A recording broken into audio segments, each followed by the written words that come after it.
రాజాలా తలెత్తుకుని తిరిగిన నా భర్త ఎవరి దగ్గర చేతులు కట్టుకుని నిలబడకూడదు. అందుకని తలిపుట్టమంటావా? అవునండి, మీరు వ్యాపారం చేస్తూ దర్జాగా మా నాన్న ఎదుట, ఊళ్ళో వాళ్ళెదుట తలెత్తుకు తిరగాలి. అందుకే మంగళసూత్రం మంగళప్రదంగా మనకు సహాయపడాలి.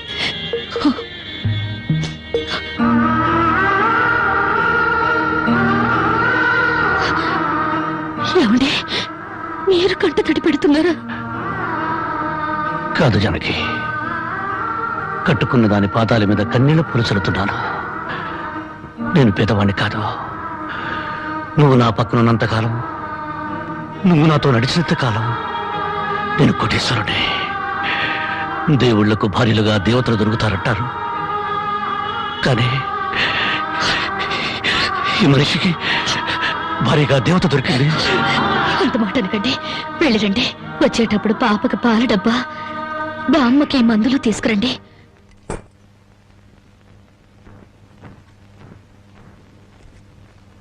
అల్లుడు అల్లుడు అల్లుడు అల్లుడు, నీకు సంగతి తెలుసా? ఊళ్ళో పేకాట పోటీలు బ్రహ్మాండంగా జరుగుతున్నాయి. గెలిస్తే లక్షలు లక్షలు వస్తాయి. ఒక్కసారి నువ్వు కూడా ఆటలో కూర్చుంటే. వద్దుమా, నేను పేకాట ఆడడం ఎప్పుడూ మానేశాను. అబ్బా, ఆ మానేసేదేదో ఇవాళ ఆడి మాని. కోటీశ్వర్ల అమ్మాయిని పెళ్ళంగా తెచ్చుకుని కూడు కూడా పెట్టలేకపోతున్నావు. ఆ పిల్లకి ఎప్పుడైనా పట్టు చీర కొని పెట్టావా? ఆ పాపకు గౌను కొన్నావా? నా మాట విని పౌరుషంగా దిగు, ధైర్యం చెయ్యి. వచ్చినా పోయినా ఇవాళే ఆఖరి రోజు. పెద్దోళ్ళు ఏం చెప్పారు? ఎక్కడ పోగొట్టుకుంటే అక్కడే ఎత్తుక్కోమన్నారు. నా మాటని రాళ్ళుడు రాళ్ళుడు.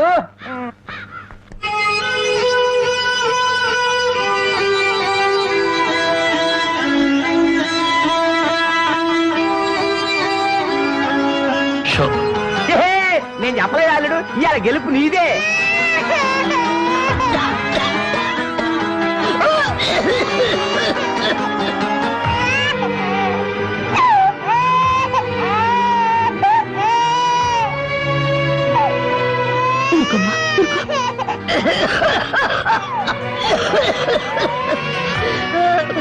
బామ్మ బామ్మ, కాసేపు వచ్చుకో బామ్మ, ఆయన మందులు తెచ్చేస్తారు. ఊపిరాటలేదమ్మా.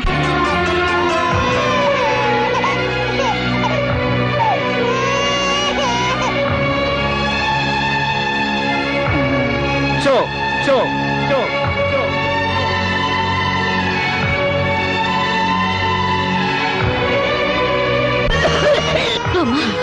అబ్బాయి ఇంకా రాలేదమ్మా. వచ్చేస్తారు బామ్మ. పాపం బజార్లో ఏదో పనుండి ఆగిపోయి ఉంటారు. Show show show show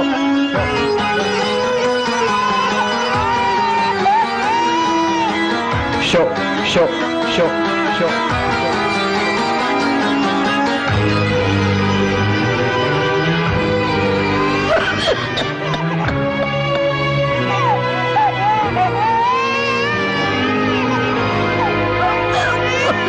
Ramayya Ramayya, ఆయన పొద్దుననగా బయటకు వెళ్ళారు. నీకు ఎక్కడైనా కనిపించారా? అన్నవరాన్ని సత్యనారాయణ స్వామి అయినా వదులుతాడు గాని మీ ఆయన ప్యాకెట్ చెట్టును వదులుతాడమ్మా.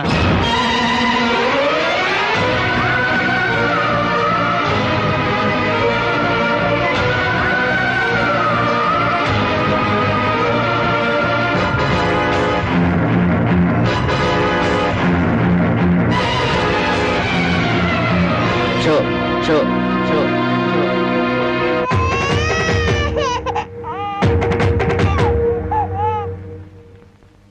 ఏంటి ఆయనకి ముక్కలు పంచుతున్నారు? ఆయన దగ్గర డబ్బు లేదుగా. మరి ఇంకా ఎందుకు కూర్చున్నావు? లేచిపోయా. మీ డబ్బు ఎక్కడికి పోదు, ఈ ఒక్కట వేయండి. డబ్బులు లేకుండా కుదరదండి. అలా అంటండి. మీకు అనుమానం అయితే ఈ పాల డబ్బా పెట్టుకుని 100 రూపాయలు ఇవ్వండి. పాల డబ్బాలకి ఫినాయిల్ డబ్బాలకి అప్పులు ఇవ్వటానికయ్యా ఇక్కడ కూర్చుంది? లేదండి, ఈ ఆట నేను తప్పకుండా గెలుస్తాను. పేకాట్లో ఎవడు గెలుస్తాడో పేకలు కనిపెట్టినాడో చెప్పలేకపోయాడు. నువ్వేం చెబుతావు? అంతగా అడుగుతున్నావు గనక ఈ 100 ఇస్తున్నాను, ఆ డబ్బా ఇవ్వు.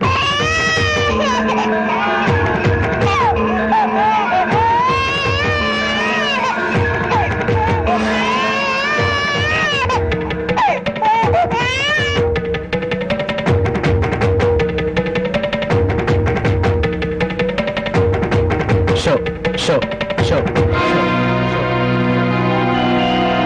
పేకాడ కోసం పాల డబ్బాలు కూడా తాకడి పెట్టాడు పాపం. ఇంకేముందని పెడతాడు? ఇదిగో బాబు.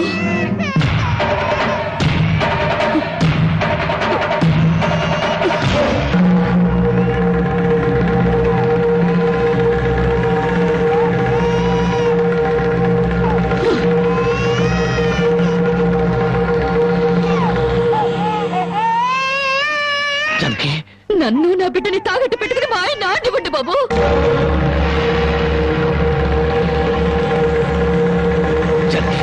నువ్వు ఎక్కడికి ఎందుకు వచ్చావు? భారీగా మీరు ఆడే ఆటం చూసి ఆనందపడదామని వచ్చాను. పసిబిడ్డ ఆకల్ని బామ ఆరోగ్యాన్ని త్యాగం చేసి మీరు ఆడే ఆటం చూసి గర్వపడదామని వచ్చాను. జనకి, నన్ను క్షమించు జనకి, నన్ను క్షమించు. లేదండి, భారీగా నా ధర్మాన్ని నిలబెట్టుకున్నాను. భారతంలో ధర్మరాజు జూదంలో తన భార్యని పణంగా పెట్టిన భారతీయ సాంప్రదాయానికి నా మొగుడు వారసుడైనందుకు ఉండిపోతున్నాను. ఇప్పుడు నాతో పాటు నా బిడ్డని ఈ జూదంలో పెట్టి పాత పురాణానికి కొత్త అక్షరాలు చేరుస్తున్నాను. జనకి, నేను చేసిన తప్పే. సుఖాల్లో బ్రతికి నా ఇంట్లో కష్టాలు పడుతున్నా నీ కన్నీళ్లు తుడవాలని ఆడాను. మనిషిగా నీ ముందు ఓడిపోయాను. భార్యని ఆదరించడానికి ఇంతకన్నా మార్గం లేదా? జనకి,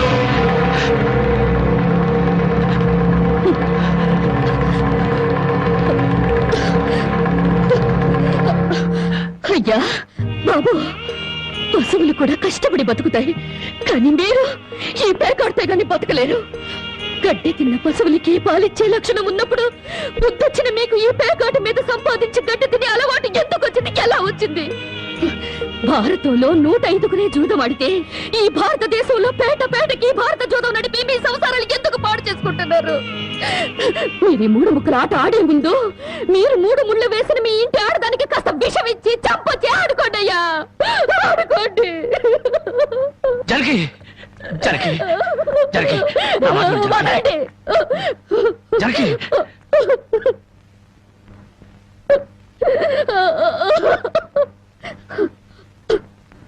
బామ్మ, నేను మోసపోయాను. ఆయన్ని మనిషిగా మంచివాడిగా మార్చగలిగానని సంబరపడ్డాను. కానీ అదంతా అబద్ధం, భ్రమ. నేను చేతకాని దాన్ని, అసమర్థురాల్ని, మొగడి మనసు దిద్దుకోలేని పిచ్చిదాన్ని. నన్ను క్షమించు బామ్మ, ఇక నేనేమి పట్టించుకోను. నీ మనవరాల్ని మనవణ్ణి బాగు చేసుకుంటావో పాడు చేసుకుంటావో నీ ఇష్టం.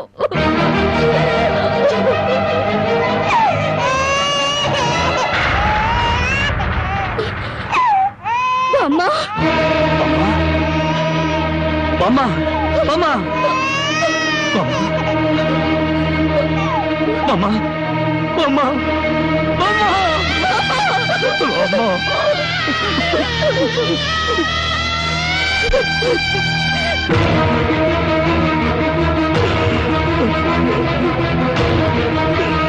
ఎందుకండి ఏడుస్తారు? ఆవిడ చచ్చిపోయిందని సంతోషించండి. మీరింకేం పని చేసినా అడగడానికి పెద్ద దిక్కు లేదు. మీరేం చేసినా అడగడానికి ఆ పసడానికి నోరు లేదు. నేను కూడా పోతే మీకు అడ్డు చెప్పేవాళ్ళు, మీ కాళ్ళకి అడ్డు పడేవాళ్ళు కానీ వంటనే ఉంటారు.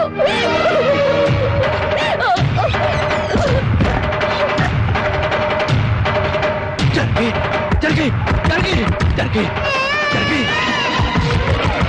జనకి, జనకి, జనకి, జనకి, జనకి, నా మాట జనకి, జనకి, అంతగా ఇచ్చం చేసుకోవద్దు. గుడ్డి బిడ్డగా ఉన్నప్పుడే నా కన్నతల్లి కన్ను మూసింది. నా తండ్రి దూరం అయ్యాడు. గుడ్డల మీద పెట్టి పెద్ద చేసిన బామ్మ కూడా చచ్చిపోయింది. ఆఖరికి ప్రాణానికి ప్రాణంగా చూసుకునే నువ్వు నాకు దూరం అయ్యి నన్ను ఒంటరి వాడిని చేయొద్దు. జనకి, నువ్వు లేకుండా బ్రతకలేను జనకి, నన్ను దిక్కులేని వాడిని చేయి జనకి, జనకి, జనకి, జనకి.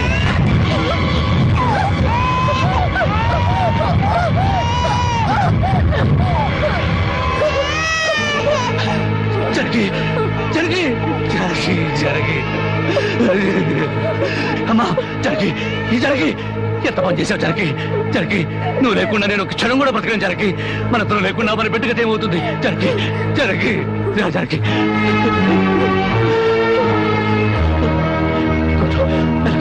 మెల్లగా జనకి, జనకి, జనకి, ఒకసారి బిడ్డను చూడు జనకి.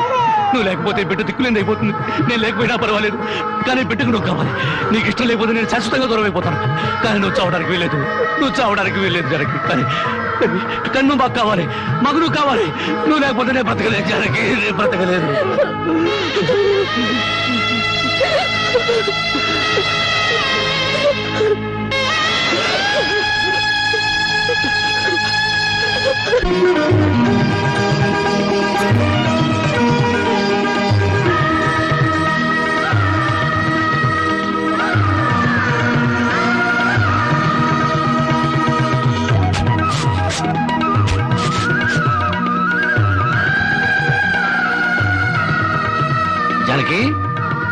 జానకి ఎక్కడవండి ఇవన్నీ? ఎక్కడేంటి? కష్టపడి పనిచేసి తీసుకొచ్చాను. బామ్ముంటే ఎంత సంతోషించదా. అవును, ఇంతకాలం ఎవరూ మార్చలేని మూర్ఖుణ్ణి నువ్వు మార్చినందుకు చాలా సంతోషించేది. ఇదిగో, నా మొగుడిని మూర్ఖుడంటే నాకు చెడ్డ కోపం వస్తుంది. కోపం వస్తే ఏం చేస్తావు? ఇలా వాటేసుకుంటావు, అంతేగా. ఉండండి, పాపందు. చూడు జానకి, ఈ రోజు నా కూలి డబ్బుల్లో నా బుజ్జి పాపాయికి 5 రూపాయల చాక్లెట్లు, నా ముద్దుల పెళ్ళానికి 5 రూపాయల పువ్వులతో పాటు ఈ సామాన్లు కొనగా ఇదిగో 30 రూపాయలు మిగిలింది. అబ్బా, ఈ లెక్కలన్నీ నాకు చెప్పాలా? మరి నా సంపద నా ముద్దుల పెళ్ళానికి కాకుండా పక్కింటోడి పెళ్ళానికి చెప్పమంటావా? చాలండి, స్నానం చేద్దరు పద. కదా.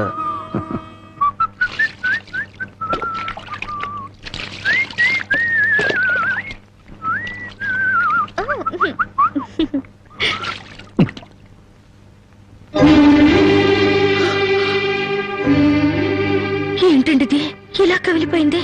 ఏం లేదు జానకి, కొత్తగా మూటలు మోయడం కదా, 4 రోజులు పోతే అదే సర్దుకుంటుంది. నువ్వు సోపు రుద్దు.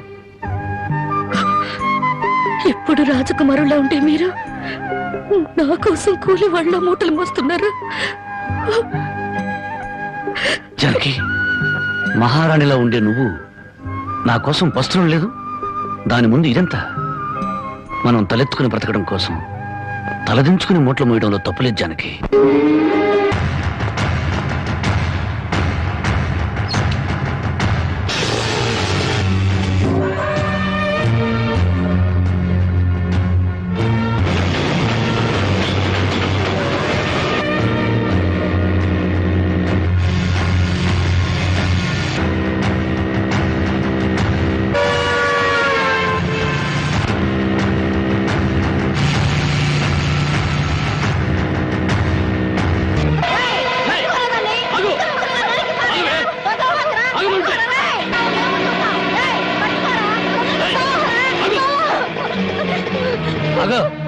జ్యోతి, ఏం జరిగింది? బావా, మా ఆయన నన్ను చంపబోతున్నాడు. ఏమండి, ఏం చేసిందని అమ్మాయిని చంపుతున్నారు? ఏం చేసిందా? ఆ పాపిష్టిదాన్ని అడుగు. ఉద్యోగం చేయడానికి దుబాయ్కి వెళితే ఇది బలి తగ్గించి ఒళ్ళు బలిసి ఓళ్ళ మీద పడి సంపాదించడం అలవాటు చేసుకుంది. లేదు బావా, చావునైనా చస్తాను గాని నిజాయితీ చంపుకుంటానా? నిప్పులా బతికేదాన్ని నీటి తప్పుతానా? ఏంటే సీతమ్మ తల్లికి వారసులాగా మాట్లాడుతున్నావు? నీ నిజాయితీ ఏంటో ఈ ఊళ్ళో ప్రతి ఒక్కరి చేత చెప్పిస్తాను. చెప్పించండి అత్తయ్య. నిజంగా నేను చెడిపోయిన దాన్ని అయితే ఆయనే నన్ను చంపక్కర్లేదు. నా ఒంటి మీద నేనే కిరసనాయిలు పోసుకొని తగలబడి చచ్చిపోతాను. నువ్వు ఊరుకోమా, వీళ్ళ మాటలకేంటి? చూడరాం బాబు, ఏడాది నుండి దుబాయ్ నుంచి ఈయన డబ్బు పంపకపోయినా ఆ అమ్మాయి ఎంత నీతిగా బతికిందో ఆ ఊరి పెద్ద నాకు తెలుసు. ఏంటయ్యా దాని గురించి నువ్వు తెలుసుకున్న నీతి? ఏడాది నుంచి నా కొడుకు డబ్బు పంపకపోతే మెళ్ళ గొలుసు చెవులు కారింగులు ఎవడి పక్కన పడుకొని సంపాదించిందో చెప్పు. అతను నేను చెప్తాను. దుబాయ్ లో ఉన్న నీ కొడుకు సంపాదన పెరిగేసరికి బాగా డబ్బున్న అమ్మాయితో 2వ పెళ్లి చేయాలన్న దుర్బుద్ధితో నీ కొడుక్కి లేనిపోని ఉత్తరాలు రాసి జ్యోతి మీద అనుమానాలు తెప్పించావు. ఆ అనుమానంతో నువ్వు డబ్బు పంపకపోయేసరికి 10 మందిలో నీ పరువు పోతుందని రాత్రిపూట మా ఊరుచి కూలి పని చేసి కడుపుకు తిండి కూడా సరిగ్గా తినకుండా డబ్బు దాచిపెట్టి గిల్టి నగలు వేసుకుంది. ఏంటి బాబు, రాత్రిపూట కూలి పని చేసుకుని వెళ్ళేదా? నీ ఒక్కడితోనే చేసేదా, ఇంకెవరితో అయినా చేసేదా? అరవై మళ్ళీ ఆ కోత కూసావంటే పళ్ళు నలగొడతాను. జ్యోతి నా తోబుట్టు కన్నా ఎక్కువగా ప్రేమించే ఆత్మీయురాలు. చూడు, ఆడది తప్పు చేయాలని నిర్ణయించుకుంటే ఆమెను 7 సముద్రాల అవతల కట్టి పడవేసిన కట్లు తెంచుకుని వచ్చి తప్పు చేస్తుంది. కానీ ఇతనే నా భర్త అని నమ్మిన ఆడది ఎంతటి మహారాజు వచ్చినా సరే కన్నెత్తు కూడా చూడదు. తను కట్టెల్లో కాలిపోయేంత వరకు భర్త అడుగుజాడల్లో నడవాలని చూస్తుంది. తన భర్త ఊళ్ళో ఉంటే అతనితో కాపురం చేస్తుంది. అతను ఊరు వదిలి వెళితే అతని జ్ఞాపకాలతో కాపురం చేస్తుంది. అదేరా భార్య అంటే. ఒరే, అమ్మ చెప్పింది అబ్బ చెప్పాడని పెళ్ళాం మీద అనుమానం పడ్డం కాదురా. నువ్వు చస్తే నీ తల్లి, తండ్రి, అక్క, అన్న అనే శవం మీద పడి ఒకే ఒక రోజు ఏడ్చి కర్మకాండలు తిరగానే ఎవరి దారిని వాళ్ళు వెళ్ళిపోతారు. కానీ మొగుడు చనిపోయిన నిమిషం నుండి అన్ని సుఖాలను తన భర్త శవంతో పాటు పూడ్చిపెట్టి తను గట్టిగా మారే వరకు భర్తనే తలుచుకుంటూ ఉండే ఒకే ఒక జీవిరా భార్య అంటే. మగాళ్ళకి మనసు మారుతుంది గానీ ఆడవాళ్ళకు కాదురా. భార్య గుడ్డుబోతురాలని చెప్పి ఎందరో మగాళ్ళు 2వ పెళ్లి చేసుకుంటున్నారు. కానీ ఈ భార్య అయినా మొగుడు బిడ్డను పుట్టించలేకపోయాడని చెప్పి 2వ పెళ్లి చేసుకోవడం ఎక్కడైనా విన్నావంటరా? అదేరా భార్య అంటే.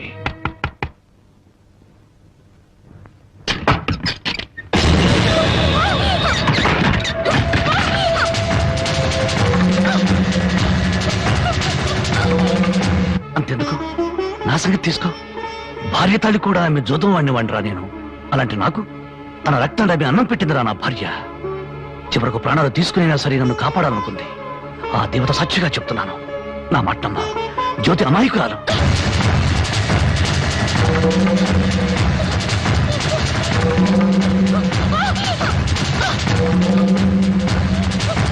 నన్ను క్షమించండి.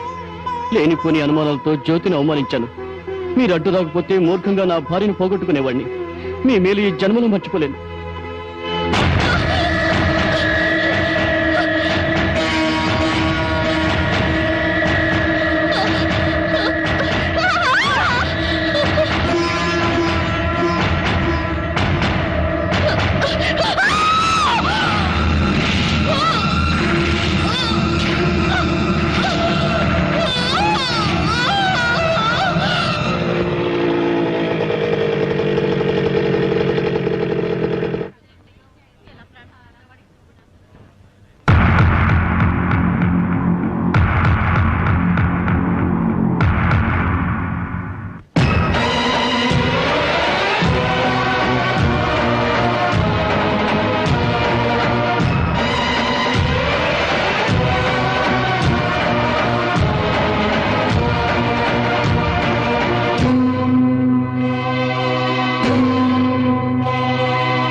జానకి